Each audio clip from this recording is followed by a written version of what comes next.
Berikutnya saya ke jamaah yang juga siap dengan pertanyaannya. Silakan, dengan siapa ini? Boleh berdiri, memperkenalkan namanya, lalu pertanyaannya nanti Ustadz Said Kutub yang akan menjawabnya. Baik, nama saya Aulia Rahma, saya izin bertanya Ustadz. Ya. Kan depresi, stres dan lain sebagainya itu termasuk ketidaktenangan hidup.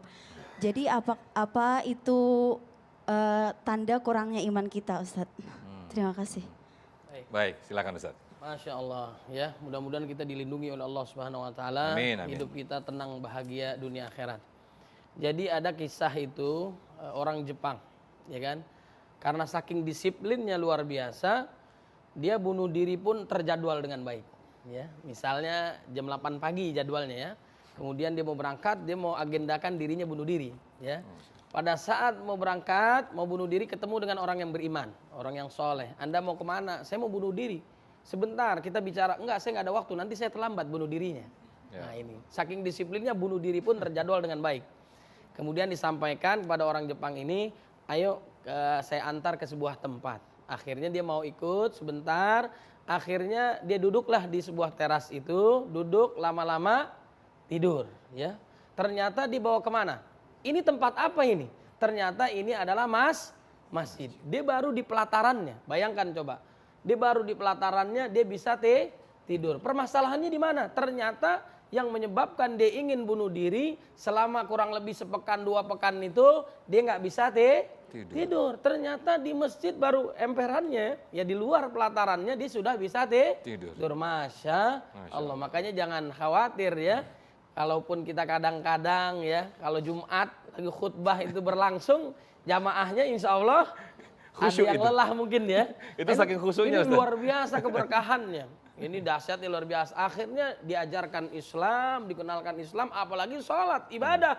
Hati menjadi khusyuk dan tenang, nggak jadi bunuh diri, akhirnya masuk Islam. Masya Allah. Nah ini ada yang masalah berarti dalam dirinya. Dia tidak beriman kepada Allah Subhanahu Wa Taala. Kemudian tempat yang membuat dia tenang adalah apa? Masjid, tempat barokah. Ada sahabat yang kesulitan mendapatkan jodoh. Anda pasti tertarik kalau bahas jodoh kan? Ini rata-rata mahasiswi. Anda masih lama, kira-kira Anda 10 tahun lagi lah ya. Usianya. Semangat belajar dulu. Jodoh nggak mana? Indah pada saatnya. Benar nggak?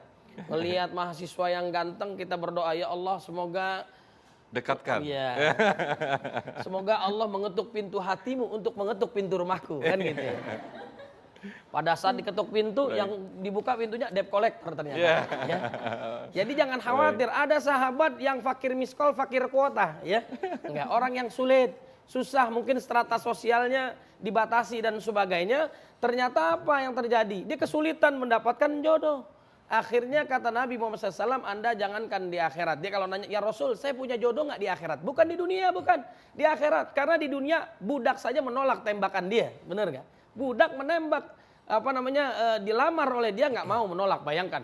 Nah, apa yang terjadi kata Rasul, Anda ini akan mendapatkan jodoh di dunia, apalagi di akhirat. Masya Allah. Dapat dia istri yang solehah, kaya raya. Salah satunya adalah apa? Dia rajin ibadah di dalam masjid. Maka Anda rajinlah ke masjid, kali-kali dapat jodoh. Bukan ya, mendekatkan diri kepada Allah, minta kepada Allah. Insya Allah bahagia dunia akhirat. Amin, amin. Insya Allah setelah ini sudah tidak ada lagi insecure, sudah tidak lagi kegundahan hati. Semoga apa yang kita raih, kita dengarkan dari guru-guru kita tadi menjadikan hati kita semakin tenang.